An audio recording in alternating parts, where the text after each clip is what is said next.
Taiwan पर दबाव बनाने के लिए चीन ने ये नया प्लान तैयार किया।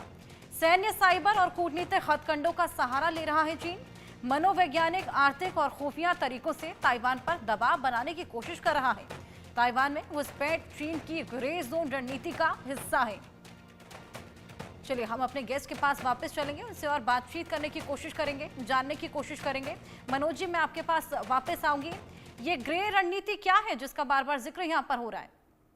देखिए, अभी हमारे जो कर्नल साहब ने, जो टीपी त्यागी जी ने जो बात बताई, वो बिल्कुल सही बात बता रहे हैं कि देखिए चाइना की एक बड़ी ही मतलब उसकी एक फिलॉसफी रही है कि हम किस तरीके से मनोवैज्ञानिक रूप से, देखिए वो डायरेक्ट वार में नहीं जाना चाहता है, लेकिन वो आर्थिक दबाव बनाना चाहता है, सैन्य दबाव बनाना चाहता है, साइबर दबाव बनाना चाहता है, कूटनीति को उपयोग करना चाहता है। आप देख सकते हैं कि चाइना का जो भी ग्रोथ हुआ है, और सिर्फ चाइना ही नहीं, विश्व के जितने भी आज इकोनॉमिक पावरफुल कंट्रीज जो नेशन है, सबने अपने आप को आइसोलेशन में रख के अपना आर्थिक विकास किया है। और आज जब विश्व के सारे देश इस चीज को लेके आगे बढ़ रहे हैं, तो उनको डिस्टर्ब करने का प्रयास किया जा रहा है। तो ये चीज हम सबको देखना होगा। देखिए, अगर आप अमेरिका को भी आप देखिए, तो अमेरिका ने जिस तरीके से ट्रंप सरकार आने के बाद से जिस प्रकार से वो कनाडा को लेके बात कर रहे थे, पनामा को लेके बात कर रहे थे, और जो एक उनका चाइना के प्रति जो एक जिस तरीके से, तो ऑब्वियस है कि चाइना का जो ग्रोथ है उसमें अमेरिका का बहुत ही इंपॉर्टेंट रोल रहा है, तभी आज उसको आज इस तरीके की स्थिति में पहुंचा है। तो मैं एक चीज और आपको एक इतिहास में लेके जाना चाहूंगा कि देखिए, अगर आप फर्स्ट वर्ल्ड वार देख लीजिए, सेकंड वर्ल्ड वार देख लीजिए, तो उसमें अमेरिका अपने आप को आइसोलेशन में रख के आर्थिक विकास किया। और जिस प्रकार से 90 तक, अब जैसे यूएसएसआर का जब पतन हुआ और उस समय जो कैपिटलिज्म का जो ग्रोथ हुआ, और उसको लेके डेमोक्रेसी और लोकतंत्र के नाम पे ये लोग आगे बढ़े। आज देखिए, यूनाइटेड नेशन जो है कि अंतर्राष्ट्रीय एक बॉडी है, लेकिन आज उसके जो यूएन सेक्रेटरी काउंसिल के जो जोसेफ है, उनका भी स्टेटमेंट आ रहा है कि चाइना ये गलत अप्रोच अपना रहा है, वो जो इंटरनेशनल लॉ है उसको मानने की कोशिश नहीं मान रहा है। तो मुझे लगता है कि इस तरीके के जितने भी इंटरनेशनल ऑर्गेनाइजेशन, इन सबको सोचने की जरूरत है कि क्या हमने किस चीज के लिए बनाया था। क्या हम किसी देश के सॉवरेनिटी और एकता में जिस तरीके से हम इंटरफेयर करते हैं अपने साम्राज्य को स्थापित करने के लिए, तो चाइना की ये नीति रही है। और मैंने पहले भी अपने वक्तव्य में कहा था कि टाइमिंग इज वेरी इंपॉर्टेंट, और ये तो पिछले 50 साल से उस पर दावा कर रहा है, लेकिन ये संभव नहीं है, क्योंकि ताइवान, ठीक है, हम ऑब्वियस है कि जब हम दो देश की तुलना करते हैं तो उसकी सैन्य है, उसकी जनसंख्या है, उसका आर्थिक ग्रोथ क्या है, लेकिन आज ताइवान के पीछे अमेरिका खड़ा है। और आप एक चीज देख सकती हैं कि ये, चूंकि आज जिस प्रकार से ट्रंप टैरिफ वार कर रहे हैं, जिसके चलते पूरे विश्व में एक उनका नेगेटिव इम्पैक्ट पड़ रहा है, और इसको भी ध्यान में रख के चाइना आइसोलेशन करने के प्रयास में आज ताइवान के ऊपर इस तरीके का सैन्य अभ्यास करने का जो दिखा रहा है। तो बेसिकली मुझे लगता है कि एक तरीके ये बार्गेनिंग पॉलिटिक्स है कि हम अमेरिका को किस तरीके से इसमें जिस तरीके से उसने एक आर्थिक जो प्रतिबंध लगाया है, जो टैरिफ वार चल रहा है, क्योंकि देखिए आज के डेट में युद्ध किसी भी देश के विकास का सोल्यूशन नहीं हो सकता है, और सबको अपना आर्थिक विकास करना है, सबको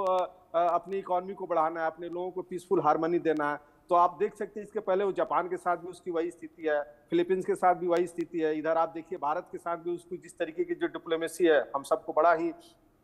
आई ओपनिंग है, क्योंकि एक तरफ वो भारत के साथ बिजनेस भी करता है, दूसरे तरफ हमारे बॉर्डर पे जो हमारा लाइन एक्चुअल ऑफ कंट्रोल है, उस पर भी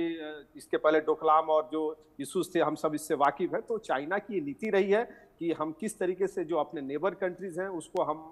एक प्रेशर क्रिएट करें, एक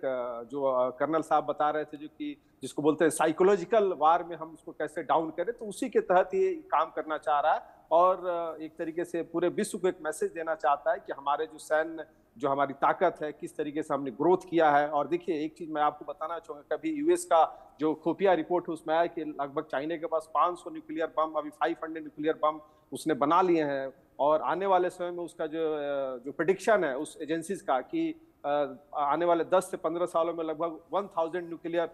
उसके पास हो जाएंगे। तो आप समझ सकते हैं कि वो किस तरफ जा रहा है। तो मुझे लगता है कि पूरे विश्व को एक ये आई ओपनिंग है, और हमें हर देश का अपना एक एग्जिस्टेंस है। हर देश को जब हम इंटरनेशनल ऑर्गेनाइजेशन की बात करते हैं तो हर देश चाहता है कि हम इसमें ग्रोथ करें, तो लेकिन इस तरीके से नहीं होगा कि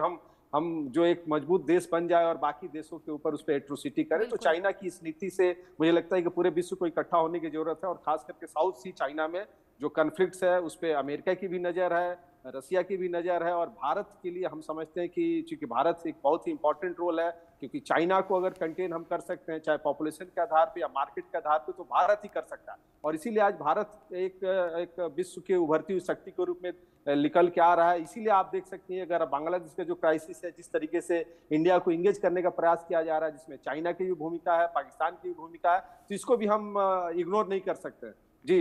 बिल्कुल, वाकई आई ओपनिंग है ये। टीपी त्यागी जी, मैं आपके पास आऊंगी। ये जो तमाम हथकंडे यहाँ पर चीन लगातार अपना रहा है, ये कितने सक्सीड होंगे? देखिए, हथकंडे तो उसने 1949 से ही अपनाने शुरू कर दिए थे, और उन हथकंडों को अपनाने में सहयोग दिया इंटरनेशनल कम्युनिटी के उन देशों ने जिन्होंने ये कह दिया कि हम चाइना की वन पॉलिसी को मानते हैं। अमेरिका ने भी तो यही कहा। जो कन्फ्यूजन की स्थिति पैदा की है वो तो असलियत में अमेरिका ने की है।